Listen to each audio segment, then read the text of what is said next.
Good afternoon, you sick, twisted freaks. I had to get my microphone working. Again. I don't know why it's not saving it. I couldn't tell you.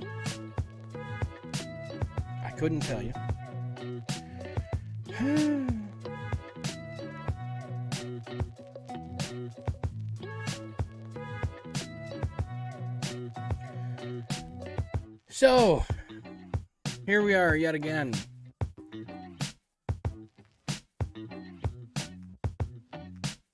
I'm not going to cover the news today. Sorry, I apologize. Not going to do it. Because I'm just going to lose my shit if I do, so it ain't going to matter, right? And really, what the fuck is going on in this world today? Unless it's a major headline. Fuck it, I'm done. I'm done reading them. If people want to take their kids to see some transgendered fuckward dance around and, well, I guess not even transgender, just drag queen, shake their dick in front of the kids' face, who am I to judge?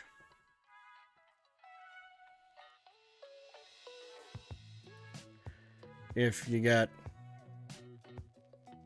kids now regretting their gender transformation surgery,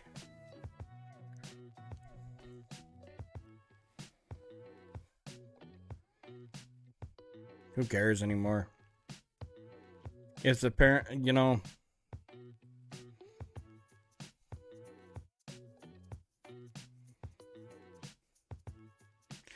the adults in this world are that fucking stupid. No amount of talking about it can fix it. So I'm going to stop talking about it, and I'm going to try to make sure that when we come out on the other end of this shithole that we call the modern USA,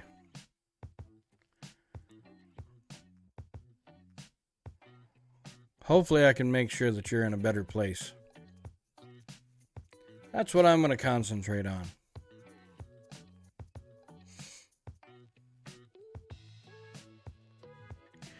We're going to be devoting a lot more shows to making sure that you can take back the power that you've given away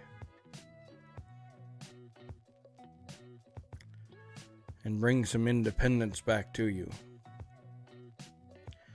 And if that's not the kind of show you're looking for, well, I don't know what to tell you. Because I can't sit here anymore and scream and holler and read this shit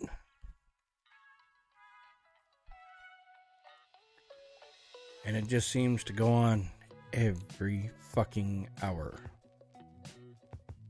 Not days, not weeks, no, every hour. Every hour there's a new what the fuck moment. And I don't know about you, but I just can't take it anymore.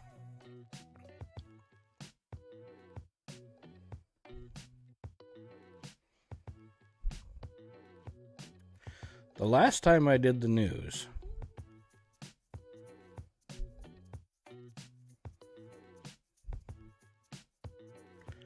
I yelled so hard. I don't know.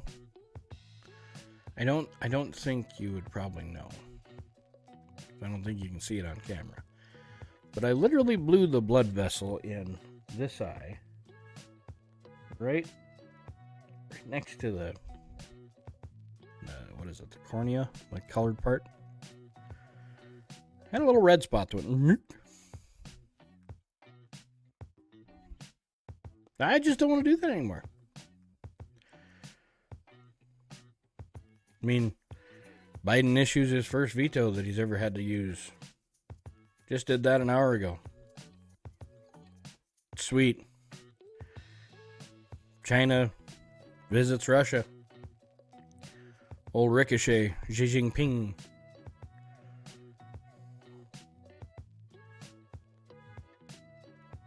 Meeting up with Putin. And there ain't a fucking thing I can do about it, so. The only thing I can do is make sure that you guys are in a position where you can hopefully take care of yourselves and the others around you that you actually give a shit about. And I'm not talking about everybody. Let the other motherfuckers suffer. I don't care. I'm at the point now, I don't care. You don't want to get ready yourself? Well, I got too many people in my family to worry about, so you're on your own. Sorry. I don't fucking care. You're stupid enough to keep giving this government power. And not the kind of power you're thinking of. I don't give two shits about what they vote on anymore, because what they vote on is already figured out anyway.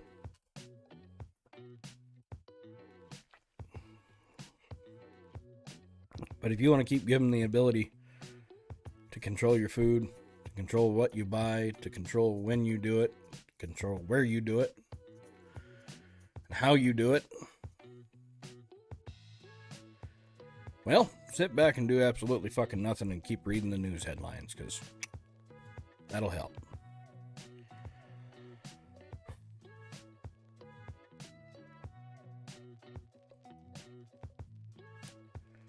What did he veto? He vetoed the retirement investment resolution.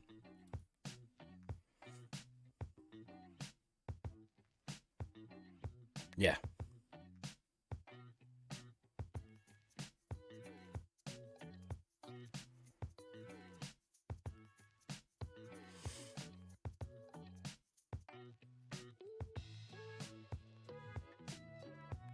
But hey, that's all right. That's, he's got your best interest at heart. They all do. Just fucking ask him.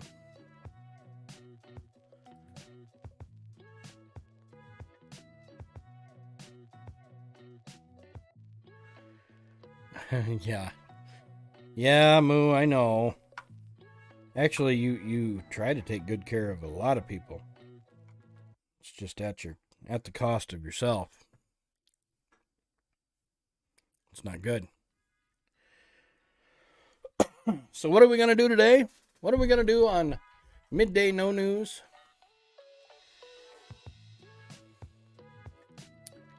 Well, first thing we're going to do is say hello to everybody. Empress, good to see you out there. Smiling Moo, good to see you. And CL Goober, always good to see you. But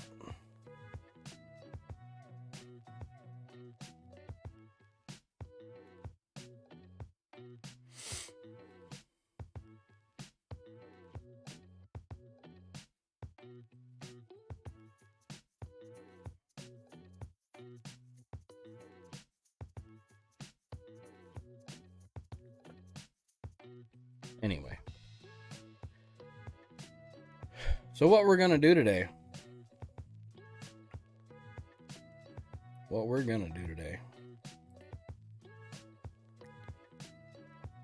Is we're going to show you how to...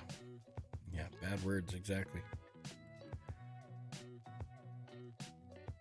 We're going to show you how to long-term store dry goods.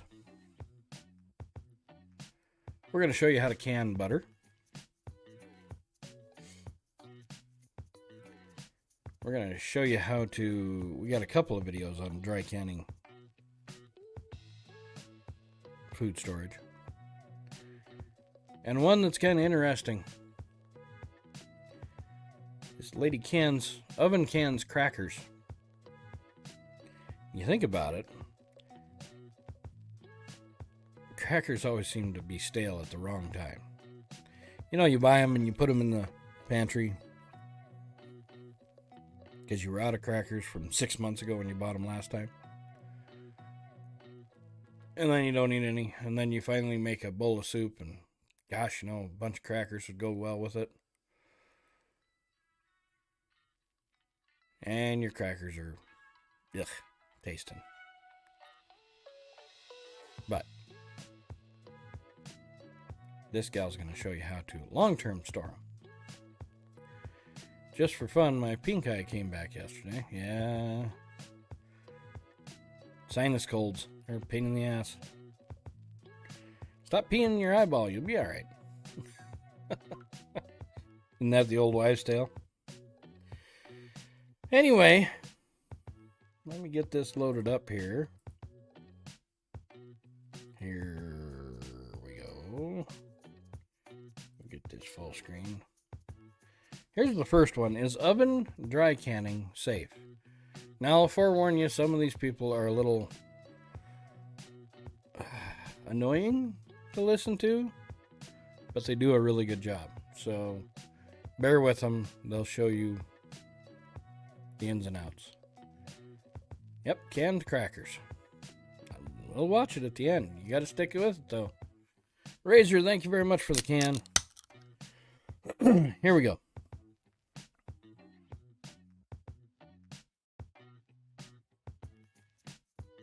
Good morning and welcome to Rose Red Homestead.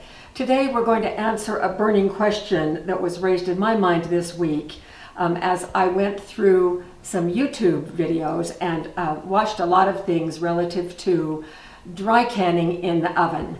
Now, I was raised in a large family, and from a very early age we always stored food and we were constantly working on a year's supply of stored food for emergency preparedness. And then when I married and we started our own family, I continued with those beliefs and practices that had been part of my growing up years. And what I saw on the internet kind of flew in the face of some of the things that I had been taught and that have been backed up by my own scientific education over the years. I just happened across a video that was called dry canning. I never heard of it. And so I clicked on that, and of course once you click on a YouTube video in one topic, then a whole bunch more show up down the side, and I was astounded at how many there were about dry canning using your oven. And the big question that just bubbled up in my mind as I began to watch these other videos was, is dry canning in your oven safe? Well, that's what we're going to answer today when we come right back.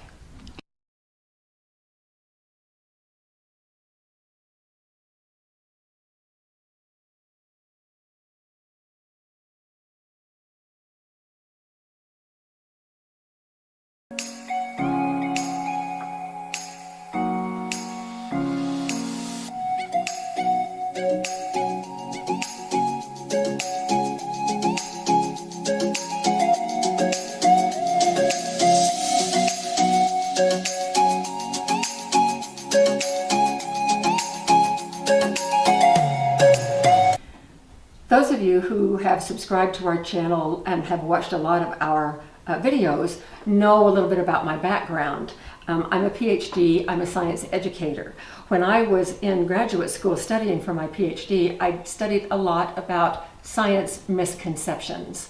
And as I was watching all of these YouTube videos on dry canning using a kitchen oven, I spotted dozens of misconceptions that were spoken by the people who were doing the videos.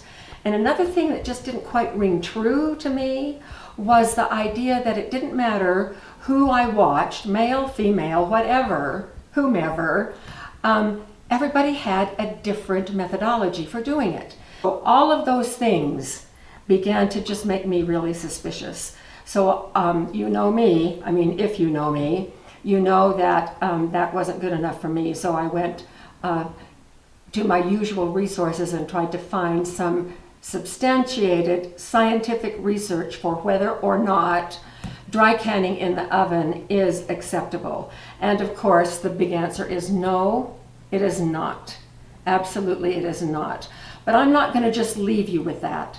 I'm going to tell you a little bit about the science behind why it is not acceptable. So let's talk about for just a minute what canning is.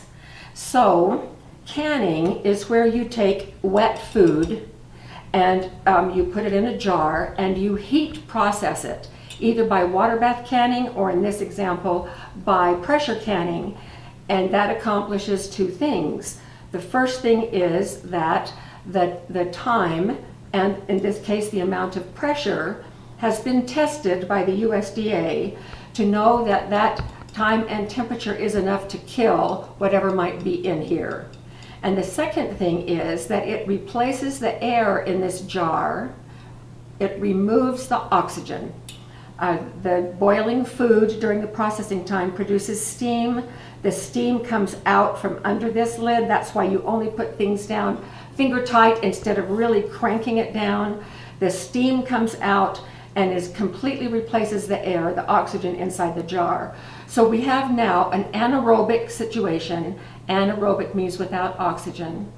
And we have heat treated the moist food so that it will kill all of the bacteria that might be dangerous to us, including the spores from Clostridium botulinum, which causes the botulism toxins. And I've talked about those toxins in a couple of recent videos. That's what canning is.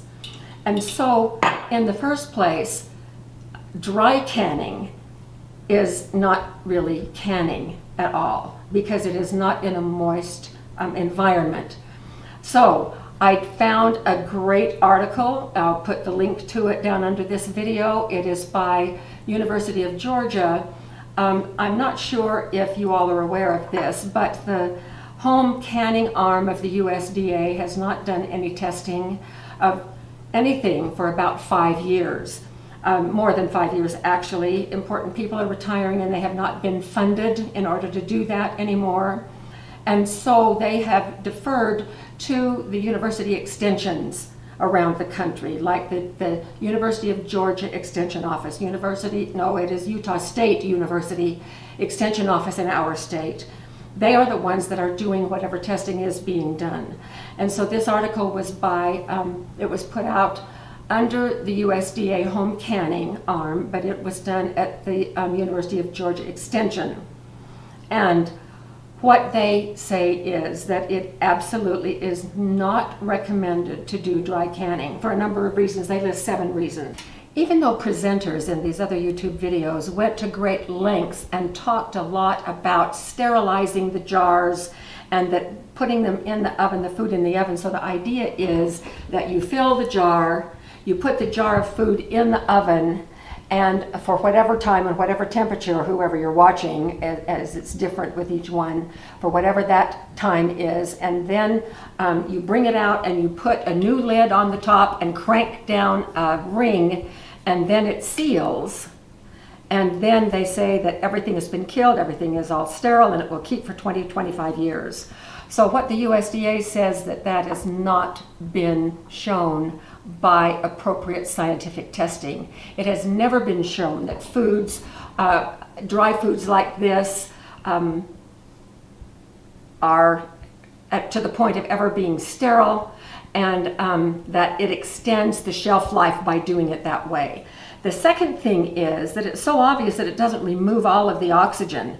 There's still oxygen in these jars, because when they pull the food out of the oven, it's open to the air, and then they'll pop the lid on and tighten it down, and they do get a seal, but they've not removed, their oxygen isn't there.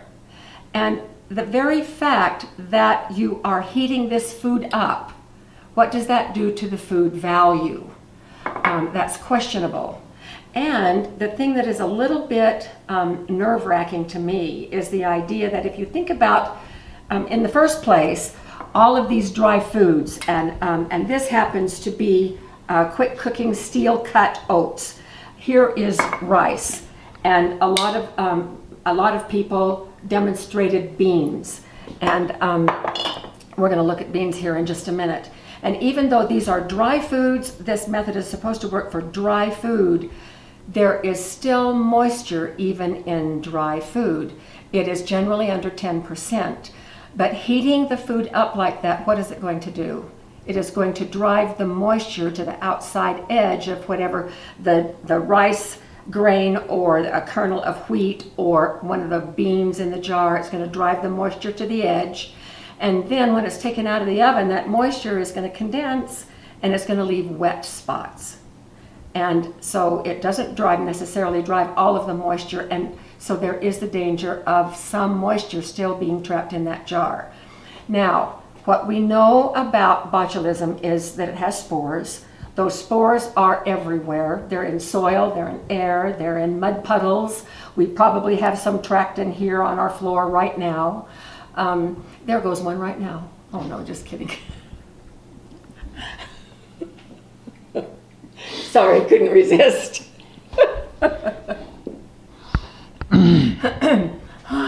Okay.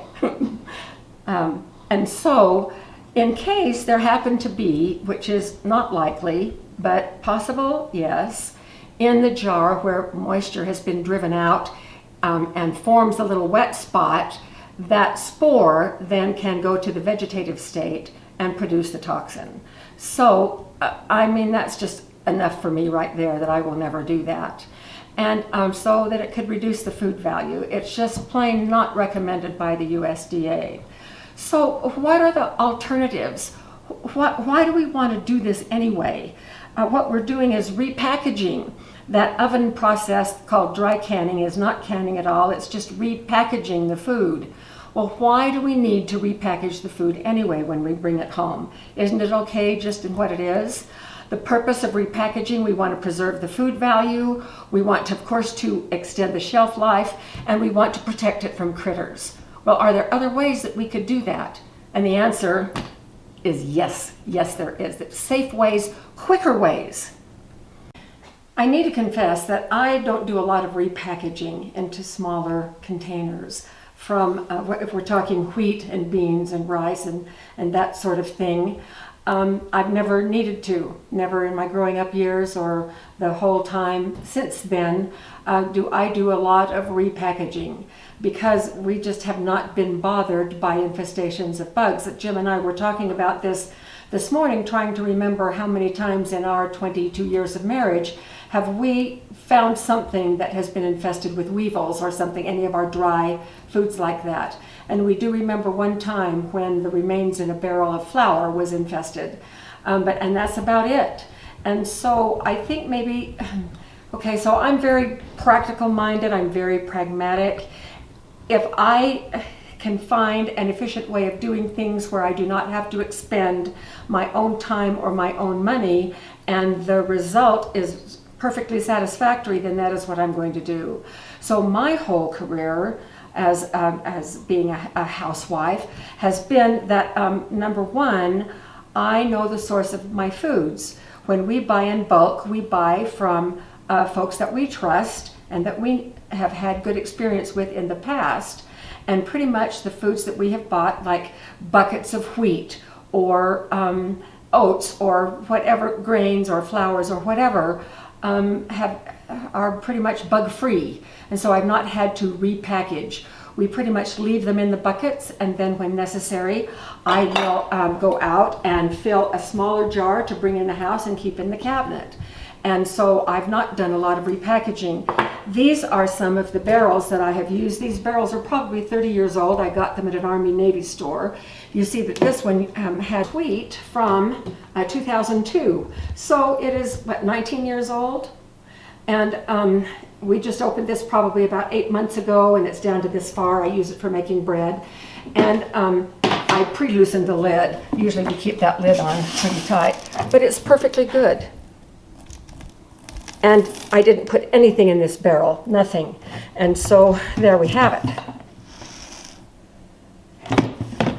So I just use what I have there. This, if you notice on the lid, it used to be wheat 2002, but last year I packed it with pinto beans, and the pinto beans are still in the package.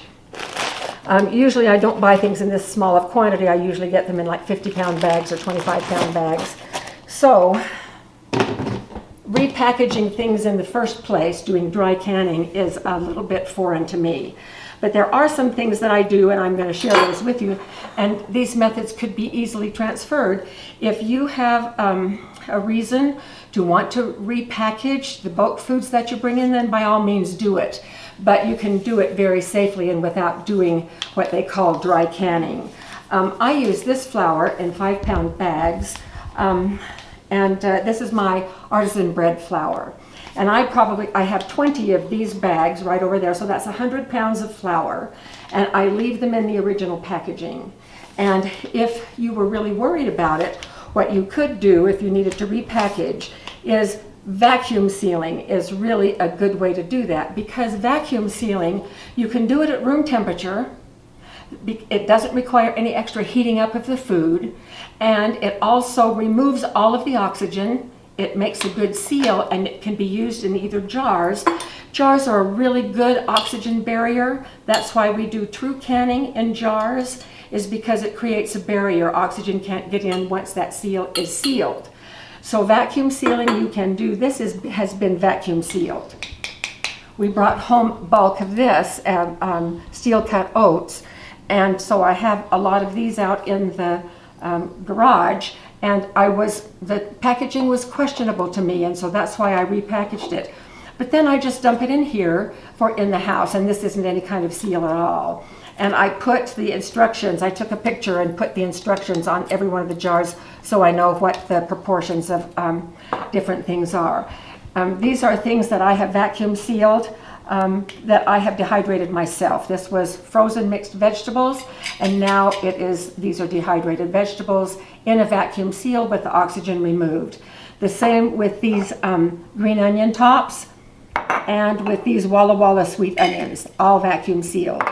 Now, with sealing in jars, you cannot repurpose jars for vacuum sealing that don't have the standard threading for a regular lid and ring. We'll do something else with these repurposed jars in just a minute, but for vacuum sealing, you need to have the top of the jar threaded so that it's the same as for a regular canning jar so that you can get it to work. That is for jars. But if you're worried about your flour in a bag or anything else in a bag, you can just slip this whole flour bag in the bag itself into a vacuum seal plastic bag.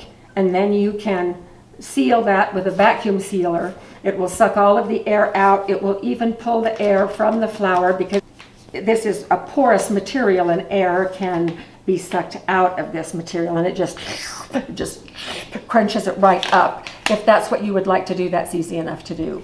So I'm going to demonstrate now how to do a little bit of vacuum sealing, and we'll be right back. So this is a bin that we bought, I believe it was 50 pounds in 2009. That's what the lid says right up in the corner. I've marked it. We bought it in 2009, and this is 6-grain rolled grains, and so it's like rolled oats. And so I have for 11 years kept it here. This is how much I have left. I use it to make granola and warm cereal in the morning. But supposing that I wanted to go ahead and repackage it into a quart jar. So it's very easy. This is what I would do. And this, no problems with bugs. For 11 years it's been in this bin, and it's still just as good as from the day that we bought it. So I would just fill this up. Now when we are working with dried foods, we don't have to worry about things like head space and finger tight lids. We can fill them up as full as we want to. And then I'm going to tap that down a little bit. And then I'm going to add a little bit more. And I don't have to use a brand new lid with vacuum sealing. I can use one that I have used before. And so this is a pre-used one, but it's nice and clean. And here is my vacuum sealer. It is a NutriChef. If I had it to do again, this was my first experience with vacuum sealing, and I'm not 100% fond of this brand. So I would do a little bit more research and get another one. It did not come with the attachments that I needed, and so I had to buy these attachments so that I could vacuum seal jars, and they came from a different manufacturer, so I had to do a little jimmying around and formatting ends and that sort of thing. But it came with 2 sizes of these this attachment, and it goes over wide mouth jars and regular jars. And since this is a regular mouth jar, I'm just going to put this over the top. And then this goes here, and this goes here. And then I just push this button, and now it is sucking all of the oxygen out of here. And that's what we need. We need to create an anaerobic condition. That means without oxygen, to keep the bugs out. Of course, there were not bugs in it, or they would have devoured it in the 11 years. So this is a demonstration. Okay, that took a little bit of time, and that little psst means that it is sealed. And there we have a good seal. So now this is in an oxygen-free environment, and I would label the top and put it out there. So this is a good way to repackage that does not even come close to going into the oven. It's quick, and you can get it done in a relatively short time. The other really safe and fast way to do repackaging of dry foods is to use oxygen absorbers. Oxygen is the main enemy of foods, and so we want to get oxygen out of the jars. And of course, the oven way of doing dry canning does not do that. So both vacuum sealing and using oxygen absorbers does indeed. Now this is a brand new package of oxygen absorbers. I just got these with a delivery of our new freeze dryer that we're so excited about. So I'm going to demonstrate how to do these using one of these. Now when you get a new package of oxygen absorbers, you notice that this little pink button, sometimes it's in the shape of an eye. This is just a little round button. This is your oxygen indicator. Now I want to talk a little bit about the science behind these oxygen absorbers. And so these are just little packets. Inside the packet is some chemicals, and it's set and ready to go for a chemical reaction. And so what happens in the presence of oxygen, once oxygen seeps through the packaging, which it does immediately, it starts that chemical reaction, and it pulls oxygen right into the package to complete the chemical reaction. And so it is removing oxygen from the air so it can do its thing. Now when you have a chemical reaction, there is either heat or light or other things that are given off to demonstrate to you that what's happening inside that package is a new compound is being formed. It's not the same ingredients that it was when it started. When that oxygen is added, boom, it starts that chemical reaction, and that little packet becomes hot. And so, because these are so quick at absorbing oxygen, what we have to do is, as soon as I cut this package, I want to get them into this jar immediately. I'm going to put this little button to the outside so that it shows. If this turns bluishy purplish, I know that all of the oxygen absorbers inside here are now gone. They've done their thing and they will no longer work. So this pink means everything is still good. And so I'm going to just show you, I'm going to quickly cut across here and get these in this jar, and then I want to keep the lid on tight. We took just a minute and I did vacuum seal these. So these are now back in 0 oxygen, and that will preserve them. So I'm going to set them aside. I have, I think, 4 in here that this is not sealed. So, and these will be fine as long as no more oxygen gets in. Now the advantage of using oxygen absorbers, they do the same thing. You can use them at room temperature. You don't have to heat up the food. It removes 99.9% of the oxygen in the jar, and it makes a seal on jars that have a sealable lid.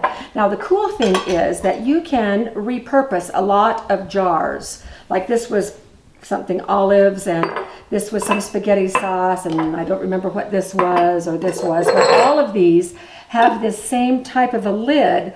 On the inside it has that little gasket, and then it has the capability of sealing. So there are some advantages for using oxygen absorbers as well. So you can repurpose jars, but again, repurposing jars you have to wash them out. You have to take the label off, and so that is also labor intensive. You can just use regular canning jars as well, and those work just fine too. But these oxygen absorbers, since they're pulling oxygen into the packet, will create a seal. So I'm just going to cut the corner off here.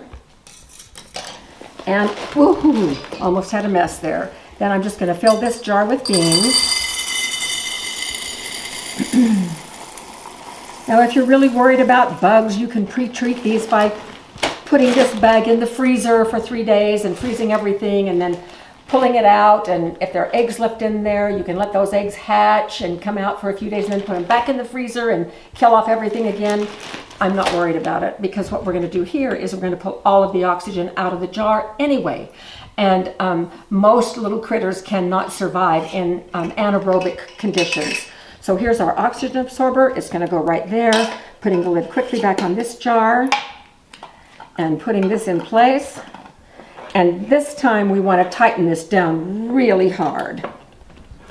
And that's what we would do even in a regular canning jar using oxygen absorbers, not finger tied on these. These we want to crank down hard because it's not the same process as it is when you're doing moist canning. So it won't pull this down right away. It will take a little while, but pretty soon that jar is going to pop down, and then these will be sealed in this jar.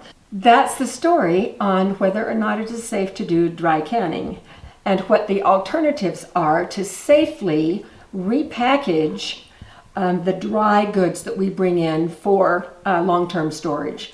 So hope this information was useful to you, and we will see you with our next video.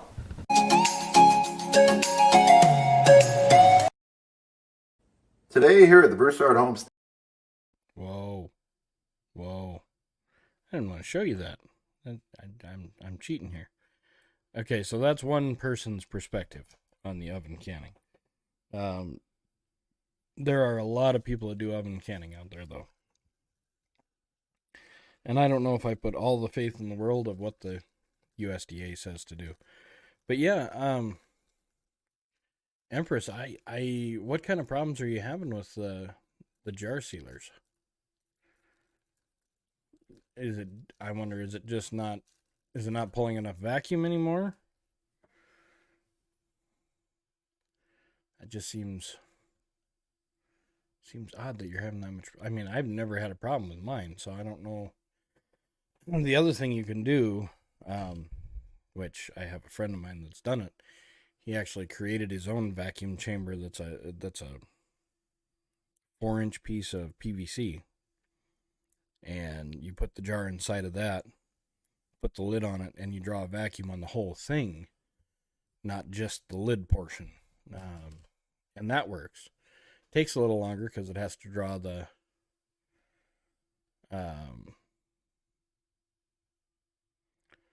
it has to draw the oxygen, and it has to draw all the air from outside and inside the jar. So it takes a little bit longer. I can probably tell ya what chemicals are in an oxygen absorber. I do use them. I've never had that much concern with them, but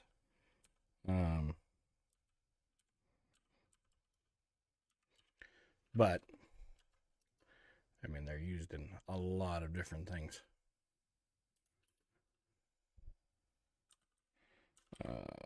Let's see here.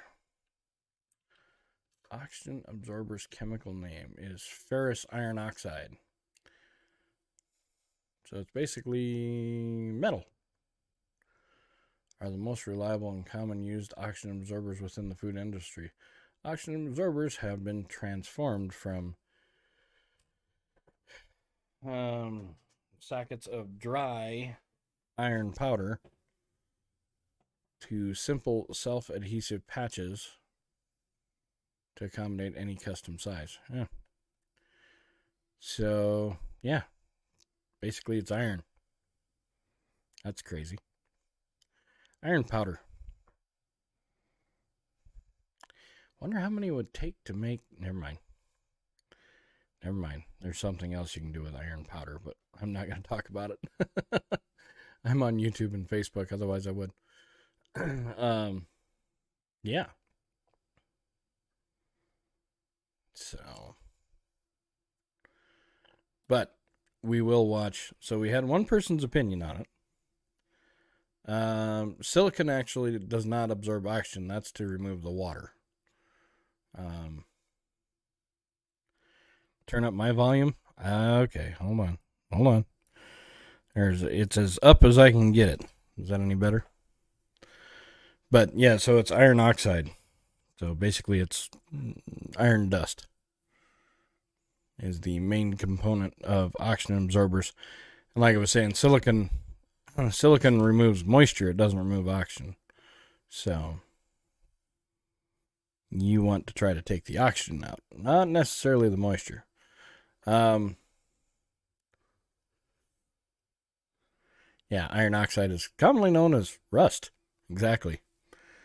Powdered iron. I know. Crazy shit that they figure out that works. But before we do butter, let's do... Now here's a gal that is a not opponent, but a proponent of oven canning. And we'll watch her video next and see what you guys think.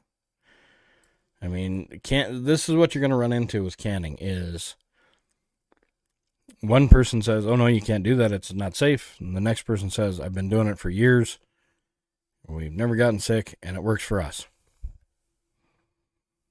So this is up to you guys, what you want to use and what you don't want to use. Myself, I don't have a problem using the vacuum canner. Empress, I really got to talk to you to figure out what's going on. They are fairly new, but have never worked. So a couple of things. This is going to sound silly, and I'm not trying to mock anything, but are you doing it with the ring already on or just the lid? You want to do it with just the ring, or just the lid, no ring. And then when you first start it up, I like to push down on mine a little bit so it gets that rubber seal in contact with the jar. And once you'll kind of hear the vacuum change. And once that happens, then you can let it do its magic. But I've never had that big of a problem with mine. I don't know. CL Goober, thank you very much for the phone. But we're going to take a look at this next one. This is oven canning dry goods for long-term storage. This gal seems to be a proponent of it, but thank you for that phone. Here we go.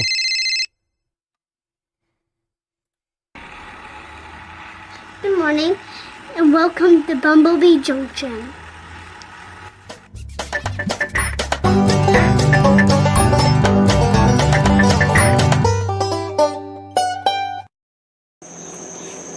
Okay, hi guys, and welcome back to the channel. The rain is just getting started, and we're getting a little bit of wind, but it's perfect day to work in the kitchen, and I want to do a little bit of canning. I'm going to can some dry goods, and this one, yeah, it's going to require a disclaimer, I'm pretty sure. So hold on, and I'll let you know what I'm up to. Okay, what I'm going to be doing today is oven canning dry goods. I have rice and beans that I would like to get dry canned, but I'm going to take you through this step by step. And remember, I said it is going to probably require a disclaimer. But what I'm going to do is I'm going to use pint jars because that's pretty good kind of a portion size for us. So I've got my clean jars, rings, lids, and I have my rice in a big bowl to start out with.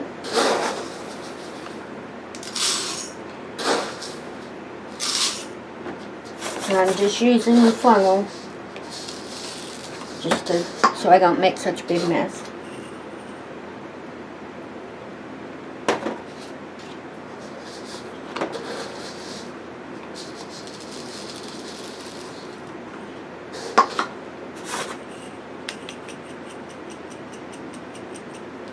Okay, I'm going to fill that to just under the lip. Get down here where you can see it, just under the lip. And the most important part of this is you do want to put your lid and your ring on,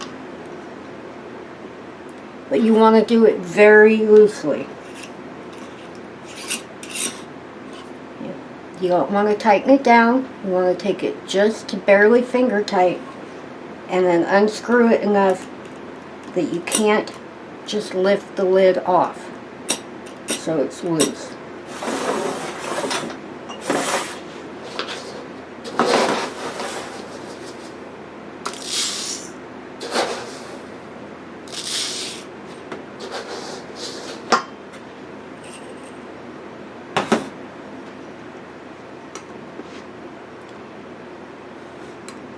Always remember to run your finger around all of your tops.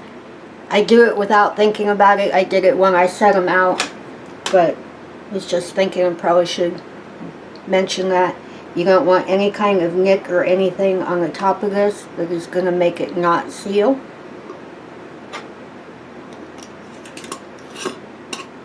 Just barely finger tight and then back it off to where you can lift it but not pull it off.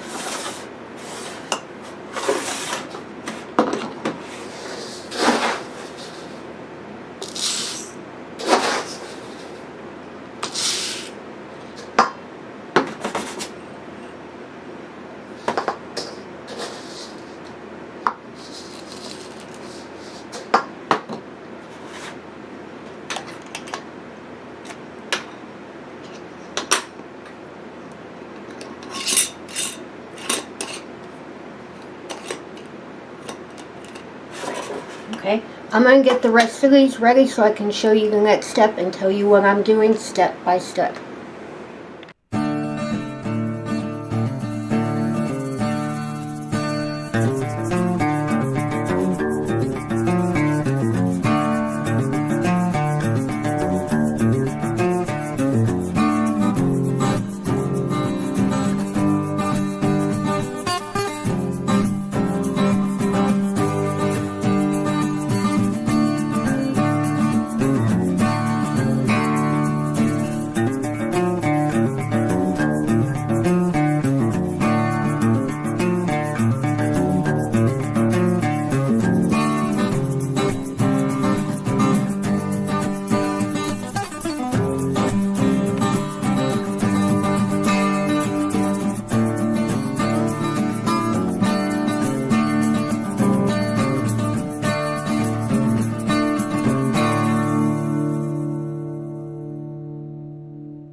Okay, I have my oven set at 180 degrees.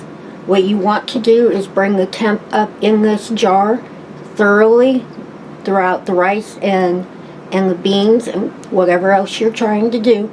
You want to bring that temp up to 165. So I have my oven set on 180 and I'm going to put pints into the oven for 45 minutes.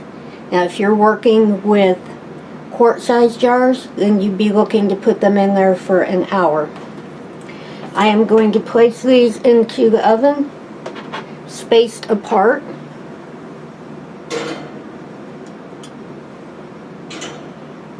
Do not want them touching.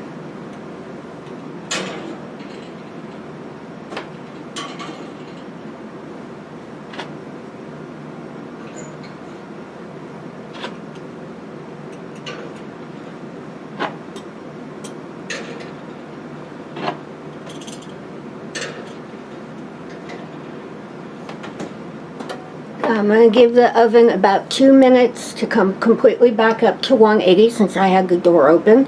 And I'm going to set the timer for 45 minutes.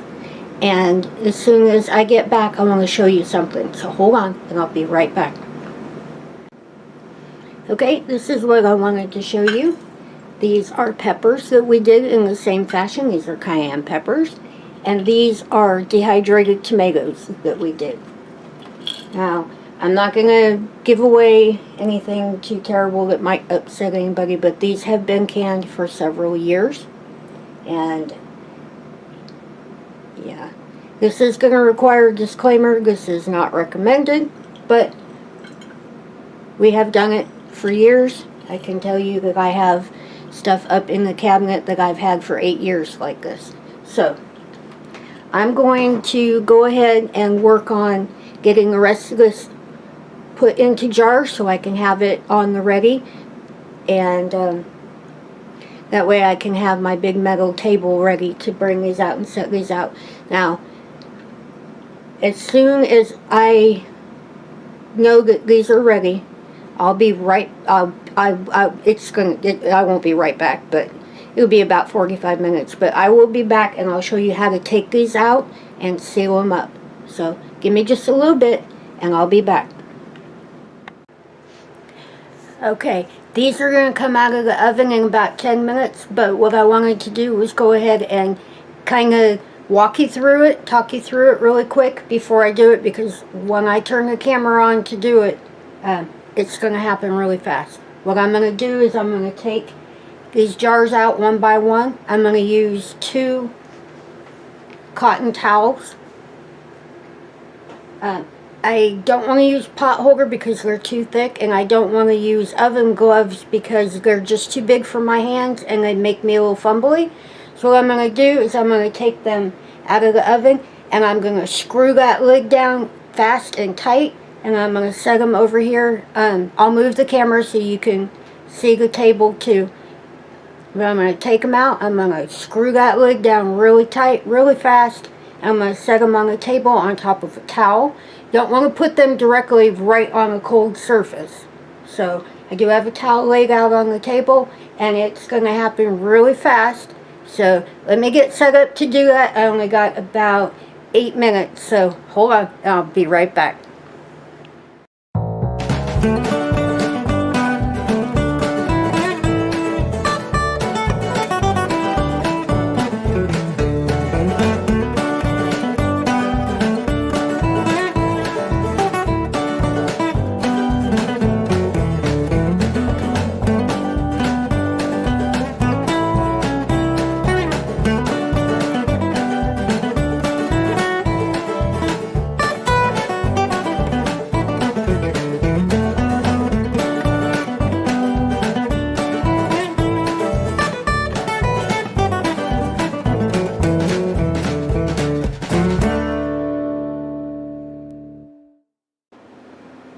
Okay, I have the first 8 out and a whole bunch more to do. So I'm going to get working on these, and I'll bring you back in just a little bit and show you the ones when they're sealed up. So hold on, let me get back to work. Okay, just step back and show you my big metal table covered in goodies. Everybody has sealed. This is all my rice. There are 24 pints, but I did start removing the rings and labeling them because I was starting to run out of space when you first take them out. You gotta keep them separated so they can cool off. But I have 20 jars of beans, and Mark and I were having a talk. Thought we'd go through and show you a few other things that you can do very well in this same canning method. I have 11, let's see, 2, 4, 6, 8, 10, 11, yep, of potato flakes. Everybody sealed up good. Now I did write on the top what they were, as I did with some of these other things, but I did a jar of macaroni, a jar of our taco seasoning. Let's see, I did garlic salt, flour, did 1 flour, 1 garlic salt. I did sugar, you can see it moving around in there. Did salt and dry milk. Actually, I did 3 jars of dry milk, but I have salt, sugar, flour, and you can see it moving around in there. and garlic salt, taco seasoning. Yeah. I just started going, tried to come up with everything that I could think of to go ahead and do. Made a giant table full of goodies. Yeah. But I will be doing more of these other odd things that I did. But mostly what I really wanted to do and had a lot of today were beans and rice. But like I did say earlier, there would be some people that would say you would need a disclaimer on this. There are people that believe that you can keep dry canned goods for 10 to 20 years. Now we do have some that I showed you earlier up in the cabinet that we've had for over 8 years. So, perfectly wonderful, quick way to get a bunch of dry goods put up. I'll be doing some more probably in the next coming week, but I gotta get the...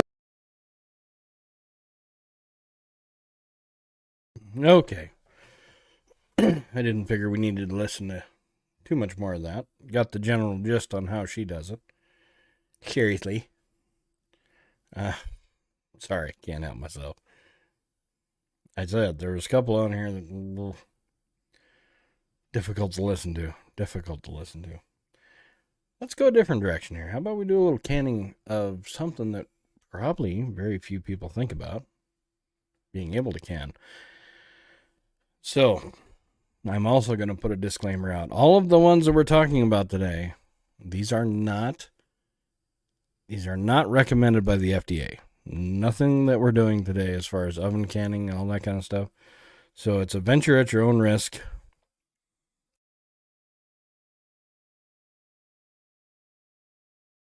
There's a lot of things that have been done by our parents and grandparents that aren't FDA approved, but nobody's ever gotten sick and everything seems to work out pretty good. So like I said, it's a venture at your own risk kind of thing. Today. So let's see here. Let me get this blown up. This gentleman is going to be canning butter. And I know everybody goes, because if you've ever been in canning, you know what the rule is. You don't can anything that's real fatty, because the fat is what goes rancid. I know. Somehow this guy does it. So we'll see. See what you guys think of this. Today here at the Broussard Homestead, Amy and I are going to be canning some butter. Now it's recommended that we use unsalted butter, but salted butter is what we have, and we've done it before and it's been successful. They say that the salted butter comes out with a grainy texture, and I don't really find that to be the case, but salted, unsalted, your preference. If you want to go by what the other folks say, which is fine with me, unsalted would be the way to go. We're just doing this because this is what we have on hand, and this is what we use on a daily basis. Canning butter is going to make it shelf stable. It'll be good for the pantry. You don't have to refrigerate it, and it'll last for up to 3 years on your pantry shelves. We started by washing the jars, and now we have them in the oven, preheating to 220 degrees. We put the jars in there while the oven is cold, so that you're not adding cold jars to a hot oven. So we're gonna leave them at 220 degrees for at least 20 minutes. We also have our lids warming in a toaster oven right now, just so they stay tacky, and you want them wax part up so they don't stick to your pan. And that's on the lowest setting, Right. which I think this one is 175. Yeah. Items needed are gonna be a pot to melt your butter in, a spoon to stir, a ladle to obviously ladle the butter into the jars, and a canning funnel. I use the stainless steel anytime there's something hot, just so that we don't melt the funnel. We're using Members Mark butter today. It comes from Sam's. It is real butter. We don't want to use oleo or margarine. None of that stuff that's not real butter. We're going to unwrap all of the butter and put it into the pan on very low heat. This is less of a cooking process than it is a melting. I mean, think of candle making. I would say it's more akin to candle making than it is to cooking. Certainly don't want to overheat the butter. You're not cooking the butter. You don't want to burn the butter. All we're doing is basically reshaping the butter.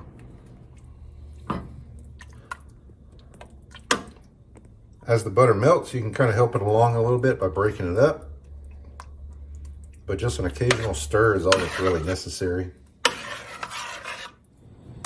Once the butter is all melted, we turn up the heat a little bit because we want to get it to near boiling.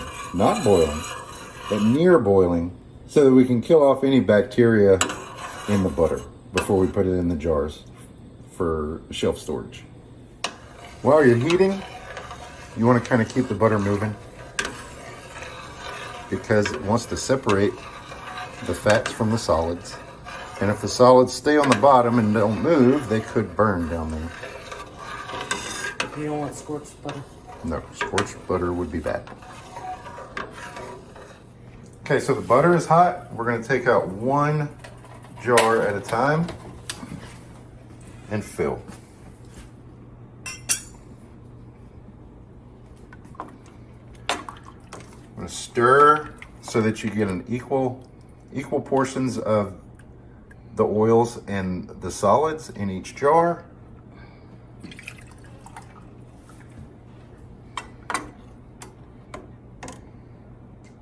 Roughly 2 sticks of butter fits in each jar. Not quite.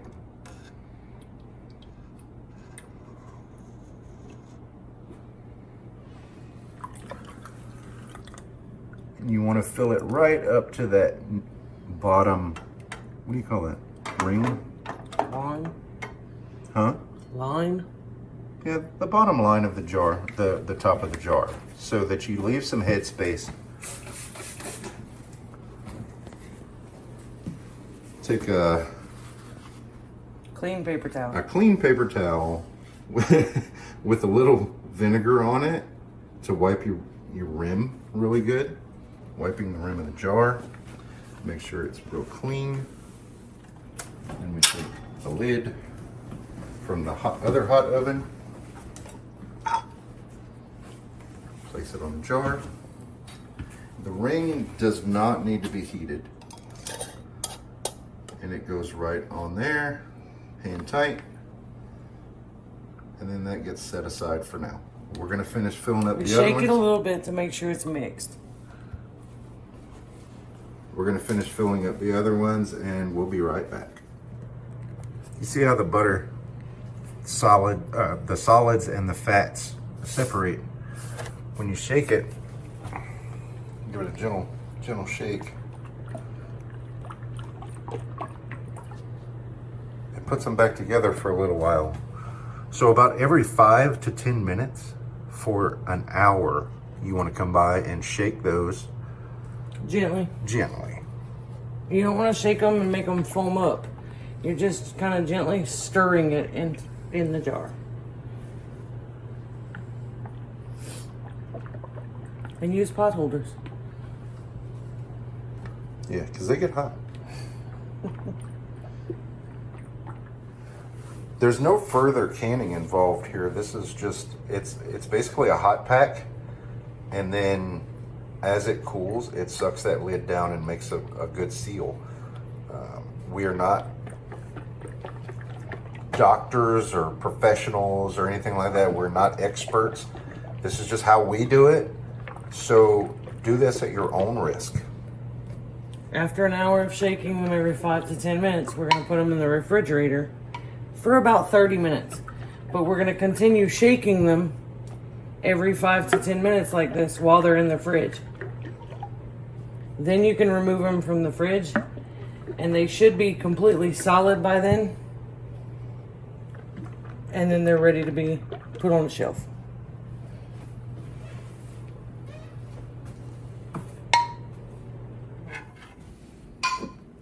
Well, you can hear those jars already pinging in the background, but this is some that we had done last year, and you can see this one. This one is from the pantry. You can see the button's already. The button is still down,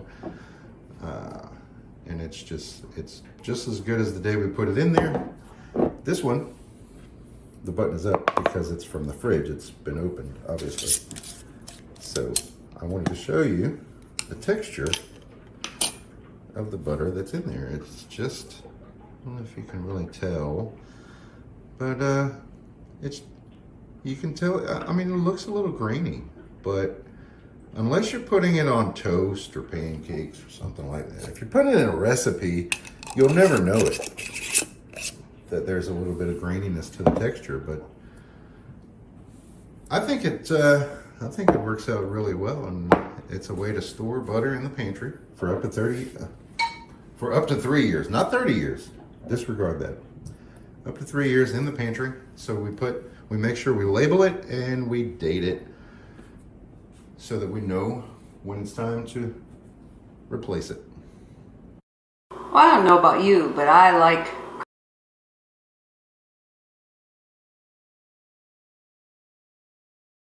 So this next gal's trip, I want to make sure that you guys don't miss any bit of her. Okay. So the canning the butter thing, again, do it at your own risk. There is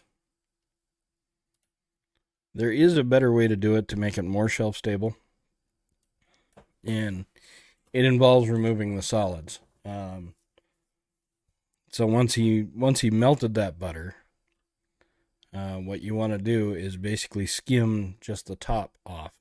If you've ever heard anyone talk about ghee, that's what ghee is it's basically clarified butter. It hasn't went through the processes of clarified butter. It's just basically melted butter. You take the oils off and leave the solids. In fact, we should probably just, let's see.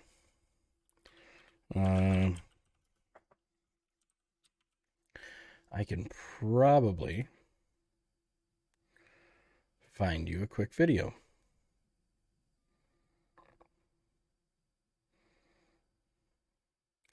Of making ghee. Hi, welcome back to the log cabin. What? She's way too excited. So let's do that. I'll show you the process that actually is way more shelf stable, because you're not including the solids in the butter. And this has been around for almost centuries, if not, centuries. So, here you go. Here is how to make ghee, which is basically clarified butter. Hi, welcome back to the log cabin. My name is Stacy, and if you're new around here, my husband and I live in this log cabin that we built ourselves, and we have no public utilities, and I cook on a wood-burning cook stove. And today I thought I would show you something where you can save lots of money for the new year and get healthy at the same time. Recently I did a video when I combined sourdough starter with some apples and made apple fritters, and I used ghee.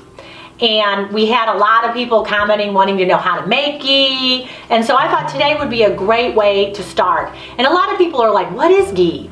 And ghee is what you might call clarified butter. It's sort of like clarified butter. It's basically where you're going to take and separate the milk solids from like the pure butter fat just by heating it, and it will separate it. And when you do that, it is kind of cool because it gets rid of the lactose and the casein. So some of you guys that might be sensitive to dairy, you can tolerate it, and it's wonderful. And it's gained so much popularity recently, especially in the United States. A lot of people are on the paleo diets and the Whole30 diets, and it's gaining kind of like a new resurgence. And it's something that I cook with all the time, ever since I've been a young girl. My grandmother cooked with clarified butter growing up, and friends would come over to my house all the time and they would say, "Your food always tastes so good." And checking my oven to see if it's warm enough. And they said our food just had such a good flavor to it. And it's because when you do heat your ghee, it just makes it taste a little more nutty. It makes the food taste much more flavorful. And it's just something that I love. I call it liquid gold. I love it. I use it all the time in all of my baking. And today we are going to be making it with 2 pounds of grass-fed butter. So we make the grass-fed butter here.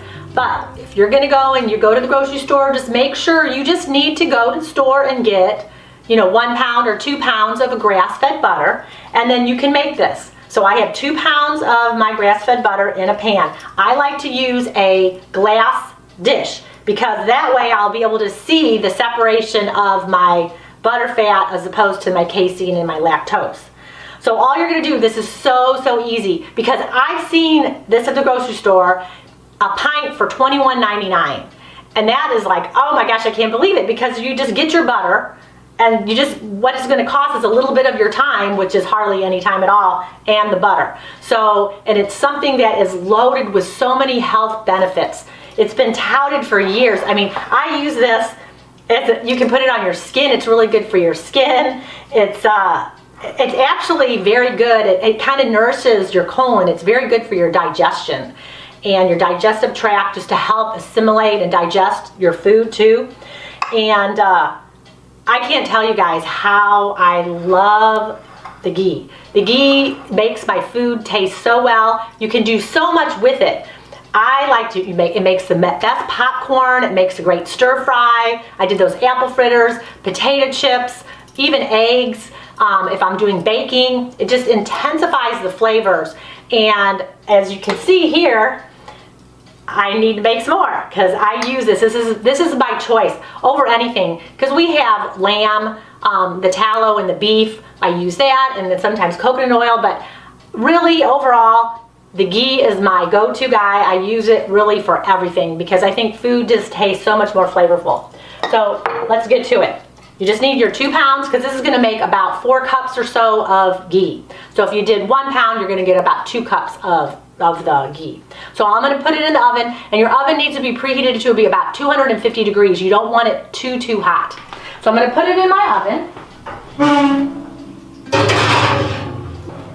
Now I'm gonna keep the ghee in the oven for about an hour or so, and I'm gonna look at it and it'll start separating. And the cool thing about the ghee is, early on in our off-grid adventures, I found out, I guess the way people used to find out about it hundreds and hundreds of years when they started doing it, butter doesn't really last if it's in the heat. We don't have air conditioning here, and hundreds of years ago people didn't have air conditioning, so the butter would be sitting out, and then over time it would get rancid. It wouldn't be good, but then you'll start noticing that the butter separates. So I would have my butter outside, or I'd have it here in the house, and it would get hot. We have days it's 95, 100 degrees for days and days and days and days, and I would notice how the butter fat would separate, and you could see the casein and lactose separate at the bottom. And I'm like, oh my gosh, this is how they made it. So the oven's gonna, of course, make it go a little bit quicker. But if I have a hot day, I just make my ghee, basically, I'll just let it set out in the outside kitchen or here on the counter, and then I'll have ghee, and it's so simple. So you guys are gonna get a little bonus here. While I'm waiting for the ghee to cook, I'm going to heat up some of my leftovers. Our kids are all in town, so I had a traditional Armenian meal with lamb kebabs and some rice. So I'm gonna go ahead and warm up some rice. So I'm gonna put some ghee in my pan, just like this. And I'm gonna go ahead and put the rice in there. And the cool thing about the ghee is you don't need quite as much because it's an oil. So butter is a little bit more creamy. You would use more butter. The ghee I don't need to use quite as much. And The ghee has a very high smoke point, 485 degrees. I mean, that's spot on, way up there. Butter has a smoke point of 350. And how many times do you guys, put something on the pan and it starts to smoke and then your butter turns brown? That's not going to happen with the ghee, because a lot of times I've left my pan on the stove, and when you have butter it burns, but like the ghee, I'll leave it there. It's like, oh my gosh, I forgot it, and you come back and it may be really popping and cracking, but it's not going to burn and it's not going to change the flavor. So that's why it's very stable, 485 degrees. It works out great. So I'm just going to put my rice in here, kind of make like a fried rice, heat it up, and we're going to have the leftover lamb with it tonight.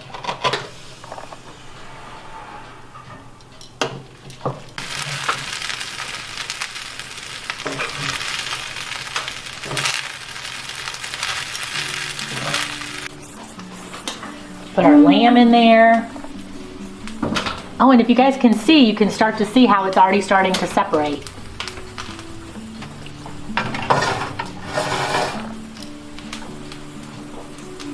Got to use my oven space wisely. It's been about an hour and I want to show you guys something, what's happening. Let's look at this. So right now, the milk solids have dropped to the bottom and the water is starting to boil off. Now, as you can see, the top of it is getting a little brown. My oven, I put some wood in and it got a little warmer. So you guys that are on grid, you're not gonna have to worry about this. But you don't wanna burn your ghee. It may give it a little bit more of a flavor to it, but that's not gonna be a problem. I'm just gonna go ahead, my oven, I've turned it down a little bit, and you're gonna let it go for another, 20, 30 more minutes. So generally, it's about an hour and a half total time at 250 degrees, and then you're gonna have this liquid gold wonderful ghee in just a few more minutes. So I'm gonna put it in here for a little bit longer, and we're gonna get it in 30 more minutes. The time is here. It's time to go ahead and take out my ghee. And the good thing about cooking in the oven, it gives me time to do other things. Because a lot of times people will do ghee on the stovetop. I don't like to do it on the stovetop because I have to watch it. And this is so easy for me. I went out and did chores, I got my eggs, I took care of all the animals, and so now I'm ready to take it out.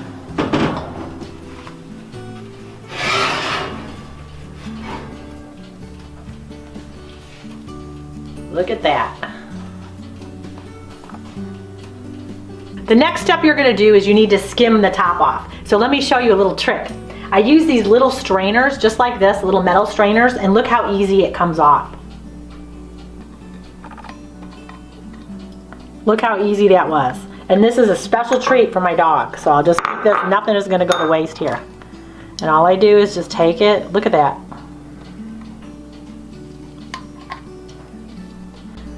I used to use a spoon and it took forever and you can never get everything out. How many of you guys use a spoon to skim your stuff off? This works so easy. So if you haven't done it, try a little skimmer. It really works well.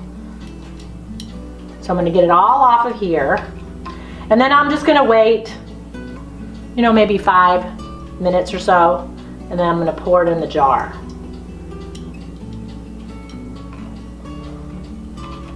And there's a lot of different ways of doing this. I find this is the easiest way for me to do it. A lot of times people will now put it in a strainer. You can strain it through like a thin t-shirt or possibly cheesecloth. But after I've strained mine really good, what I do is I use a little ladle like this. And all I'm gonna do is I just skim it and put it in my jar, and I leave the milk solids on the bottom, and I'm really careful about doing it, and then that way I can get all the butter fat in there. And I'm just gonna go ahead and reuse my jar. And like I say, this, I use 2 pounds of butter. 2 pounds are about 4 cups or so of ghee. And if you use 1 pound of butter, you're gonna go ahead and get about a pint or 2 cups. So all I do is get my little ladle, and this is the best ladle. I love it to get cream off the top of our milk. See, I just have that pure, beautiful oil, just like that. And I'm just gonna skim it off. It's very therapeutic. And Molly, our puppy, is just waiting here. She knows she's gonna get a treat. She loves ghee. It's good for their skin, their coat, as well as ours. So if you wanted to possibly make ghee before, or you've bought it and spent millions of dollars to buy it because it is expensive, it is so simple and easy to make. So simple and easy to make. And I try to, whenever I have my butter, I go ahead and make it. And then I try to save as much as I can. One of my favorite ways to use the ghee is on roasted vegetables, especially roasted sweet potatoes from our garden. It's so good. I chop them up and then you just drizzle a little bit of the ghee on top of it and it tastes amazing. So I'm gonna go ahead, I'm tilting this a little bit. I don't wanna get any of the milk solids in it. So I just tilt it, get the last remaining parts. And then nothing goes to waste. The cats, the barn cats, love the bottom part of this. And when I was growing up, my grandparents, they used to use the bottom part, the milk solid part, and they would spread it on toast. I remember my grandpa used to do that. So they never wasted anything either. So everyone's gonna get a bit of this ghee today.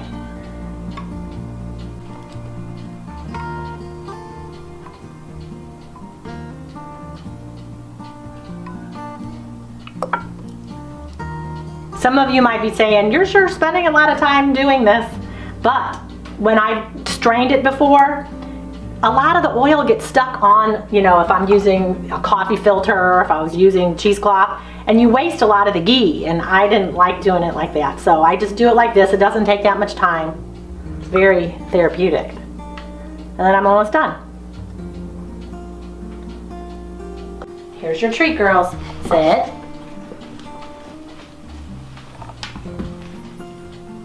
Sit.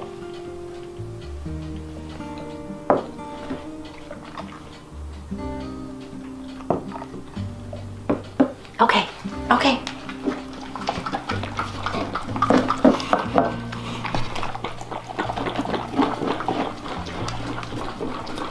Well, the dogs really enjoyed their treat, and so now what I'm going to do is put a lid on my ghee, and I'm going to kind of put it outside just to cool down so you can see what it looks like when it is cooled down. Well, Doug and I had a great leftover meal, and how many of you guys like leftovers? Why don't you leave a comment below on what your favorite food to eat is a leftover? So do that for me right now. But you know what?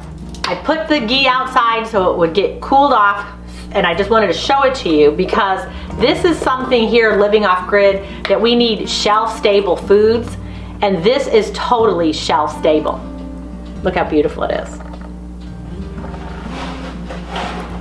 So this is something that I could just keep here in the house when we have our summer days and we don't have the air conditioning. That'll just do fine. It might get a little bit more liquidy, but it's gonna be totally fine. And if I had a refrigerator to put it in, it's gonna last many, many, many, many, many, many months.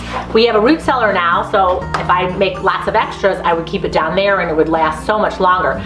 But for years and years before we had a root cellar, I just kept it in the pantry and it does great. I have some ghee in there that has probably been in there for 3 years. So, you know, your nose always knows.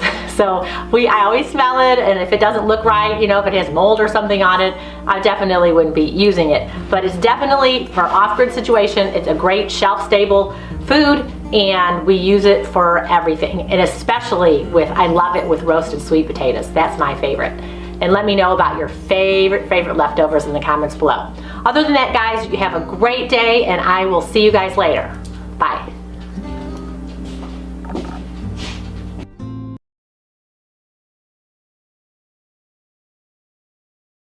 All right.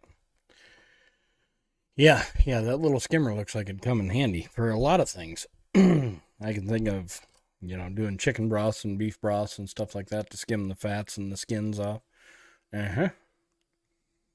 Just got one to fish out her pierogies from the water. Ah, there you go. There you go. So that was ghee. So ghee is, like I said, it's basically clarified butter. You take the moisture out of the butter, you take the milk solids and that stuff out of the butter. And if you guys are campers or backpackers or something like that, ghee is outstanding for that because it doesn't have to be refrigerated. It doesn't have to be, you know, in a cooler. You can, a lot of times when I go hunting, I'll take a little jar of ghee, like I believe they're a half pint is what I fill. And I'll take that with me for, making camp meals and stuff like that. Makes excellent popcorn, by the way. Kind of gives the popcorn a nutty flavor. Very good. So there you go. There was ghee. That would be the more traditional shelf-stable way of storing butter. The other way, it might work. I'm not going to say it's not going to work. It obviously worked for those folks, but that makes me nervous. Just saying. Anytime you're talking dairies, you like that method better? Yeah, me too. All right, so where were we? We had one more to go, and this is the gal that don't ask me why, but she cans crackers. I mean, I think I know why. It's mainly to, make sure that your crackers don't go stale. With Ritz crackers, they could go rancid because of their high oil content. I don't know. We'll see. This one's a little. I don't know about. Questionable at best, but she does in this video. Razor, thank you very much for the shades. He's got sunglasses on. In this video, she does practice what she preaches because she tries 5-year-old crackers. Now, I don't know about you, but after like 6-8 months in the pantry, crackers are questionable for me. They just got a taste to them. I don't know how to explain it. Of course, they are a dry, flour product, so it probably pulls in all of the smells or all the tastes from the house for the last 8 months. Could have something to do with it.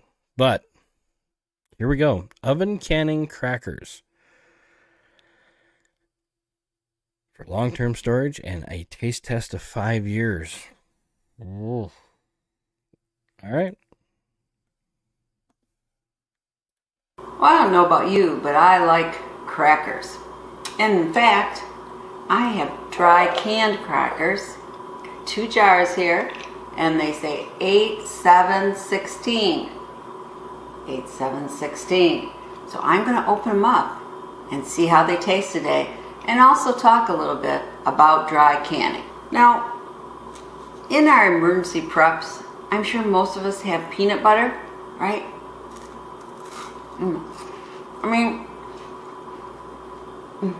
I love peanut butter on a Ritz cracker.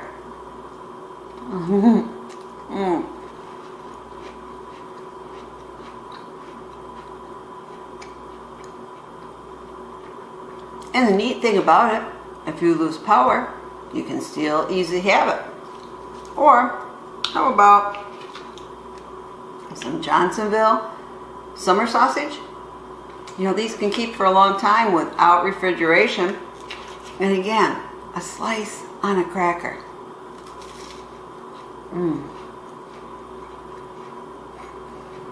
And just so good. So in both of these instances, you could keep these in your preps. Maybe not your 10-year preps, but still, you can keep them for quite a long time. And don't even need to be able to cook to be able to have a satisfying snack or lunch. But, the problem is this. They say crackers don't last very long, right? Let's see, I just bought these today. What's the best buy date? On the package, it's November 24th, 2021. So about 1.5 years after purchase. Let me show you what website says. How long are Ritz crackers good after expiration date? About 6 to 9 months. Properly stored in an unopened package, crackers will generally stay at best quality for about 6 to 9 months. But in my preps, I still want crackers. So what do?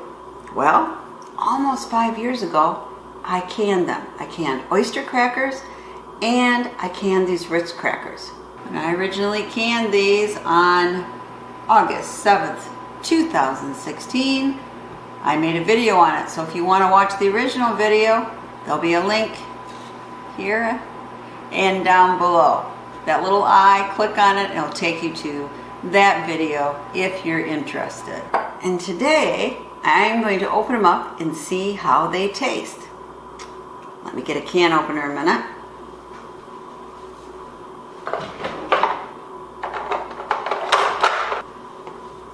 Okay, I'm going to start with these oyster crackers, but I'm a little concerned because, well, look what Survivor Mom wrote about saltine crackers. Just for fun, take a sleeve of saltine crackers out of the box and set them aside at room temperature for 3 or 4 months.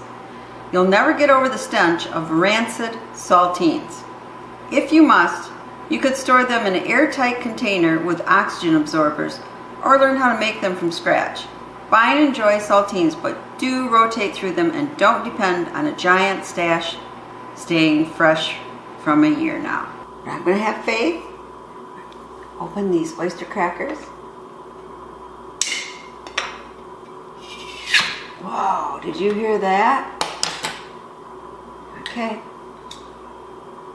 It smells kind of okay, I think. Actually, I don't know how oyster crackers normally smell.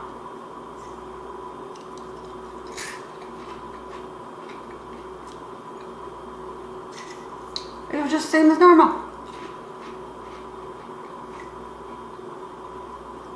This is almost 5 years vacuum packed in this jar, and I could use them in soup. They're absolutely fine. Now let's see about my favorite cracker. And yep, I'm a Ritz cracker type of girl. So here we go. Again, good seal. Smells fine.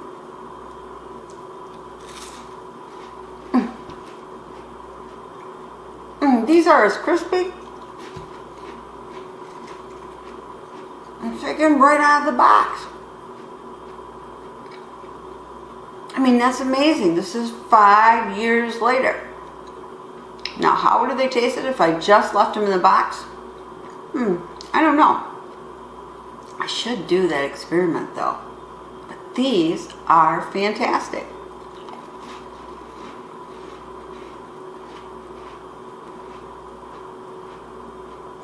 Now I have some other jars, and maybe every couple of years I'll open these up, and then I'll be, 7 years, 9 years, 10 years, whatever, and see how they still taste then.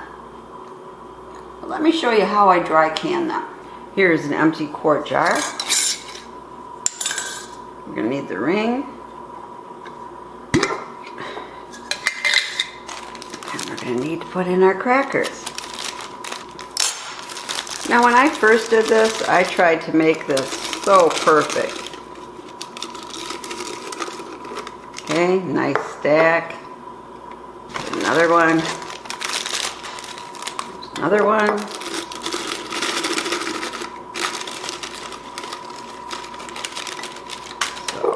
Yeah, just about. But what you're going to find out when you do this is you can't get a stack in the other side.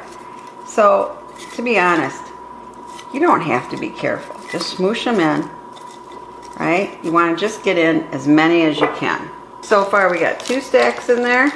Okay, some more right in down there, right down there. Pretty good. Okay.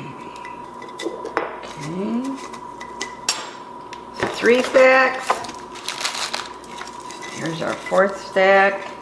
Squish them around.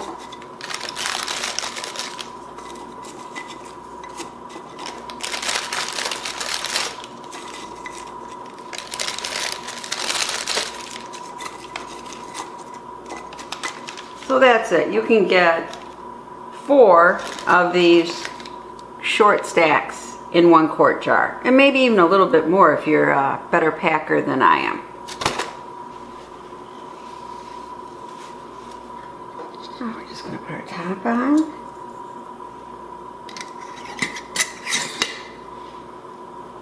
And I'm going to do this with the rest of my crackers, and I'll be back. You might say, why are you putting them in canning jars? Well, a couple reasons. One is I can get mice downstairs. I have traps set, but I do occasionally see them. And you know what? Mice cannot eat through this glass canning jar. And the other thing is, I'm a canner. I have a lot of these. So could I try vacuum packing them in a bag? Yes, I've seen that done, but you have to be careful because it's easy to crack the crackers, and if there is a crack, it can end up puncturing through the vacuum bag. So to me, glass canning jars are the easiest way to do it. So right now I'm canning up 5 quarts of these, and I got in a little over 4 stacks in the short stacks or 2 of the long stacks. And if you notice, I found the best way is just put them in by hand like that each time. So I put 1, 2, 3, 4, and then keep on building the stacks, and that seemed the nicest for storage. This one, that first one I showed you, I didn't do that. It's a little bit messier, has a little bit more oxygen spaces in it. So I really think this way is the best way to go, and I'm going to repack this one. So I did repack, and see, it looks much nicer, and I did get slightly more crackers in, maybe about, let's see, maybe 12 more crackers in that way. Now they're ready to put in the oven. So I've got them in the oven, close the door, and then I'm going to set it on, bake, and we're going to set the temperature for 225, and once that comes up to 225, we're going to time it for 30 minutes because these are quart jars. Well, here they are out of the oven. They are all sealed, but I'm going to do what I did in my original video. I am also going to vacuum seal them with the attachment I have, just to make sure. And of course we have to do one other thing, which is right 5, 22, 21. I know when this was canned. And I don't think I have to say Ritz crackers because you can easily see what it is. But normally I would also say what the contents are.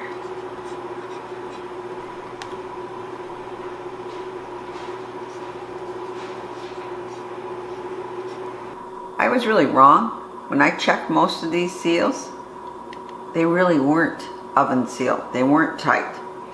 And so I did use my vacuum packer with this attachment. So I'll show you this from the first video I made when I was doing the oyster crackers. I used the vacuum sealer attachment, and this is how it works, and it works very, very well. So here we're back. I use this, and can you see I can pick it up right from the edge of the actual thing. See how well it is? So I recommend just don't rely on your oven canning to seal your jar. Use a vacuum attachment if you have it. Well, that's it. They're just so good. And who knew? Almost 5-year-old Ritz crackers just ready for munching on. So I encourage you to keep these in your short-term and your long-term preps if you like Ritz crackers. And you might want to experiment with other crackers and see how long they keep. But this is a wonderful addition to your prepper pantry. Let me know if you dry can or how you keep your crackers for long-term storage. Comment down below. Thank you. And as always, please subscribe, thumbs up, and share this video. Thank you.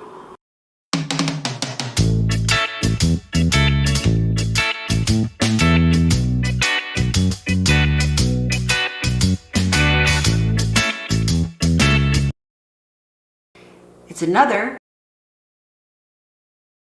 I said stop. Didn't stop. Oh well. So there you go. I guess if you're a cracker fanatic and you want to be able to long-term store your crackers, might be worth a shot. I don't know. I mean, 5 years on Ritz crackers, that's pretty impressive. But, so Empress, I don't know, isn't this an extra step from the first gal's video? Yeah, but you notice she had trouble with anything sealing. I don't know. Empress, I think you really need to give that vacuum sealer a try again. I don't know what the hell's going on either. I wonder if that little silicone ring that kind of sucks down onto the jar, I wonder if that's leaking, so you're not getting a good enough. I don't know. If I was you, I'd put a little Vaseline on it, let it sink in, and then wipe it off really well. Try it again. I've never had to oil mine, but I've never had a problem with my vacuum packer. That's for jars anyway. I mean, I'll tell you what, if you want to make the very quickest pickled eggs you've ever had, make your brine, put your hard-boiled eggs in, and draw a vacuum with that vacuum sealer, and within a day, those eggs are brined. And I know some people go, "Ew, pickled eggs." I go, "Ew, they're delicious." But, and how do you vacuum seal if it's oven sealed? You don't. I don't know what she was doing there. That didn't make any sense to me. I mean, either you can vacuum seal it in the oven or you just vacuum seal it. I don't get what the last step was there. But like I said, you'll find this out. You dive more and more into canning. There's people out there that they've been doing it a certain way for years, and that's just the way they do it. Whether it makes sense to you or not, they don't care. I don't know. But that's about as far as we can go today, guys. We're going to run into a problem with the book here, not getting it finished today if I don't get over to the library. So if you want the exciting conclusion to The Ranch, book 6, make sure you're over at the library here in just a little bit. So we will see you all over there. Thanks everybody for hanging out. We'll be back here with another Put 'em Up right after the library. So that would be 5:30-ish. Hopefully you guys can hang out and have a little bit more of this canning and prepping and all that kind of fun stuff. Just saying. So thanks everybody for hanging out, and we will see you later on here in about 5 minutes.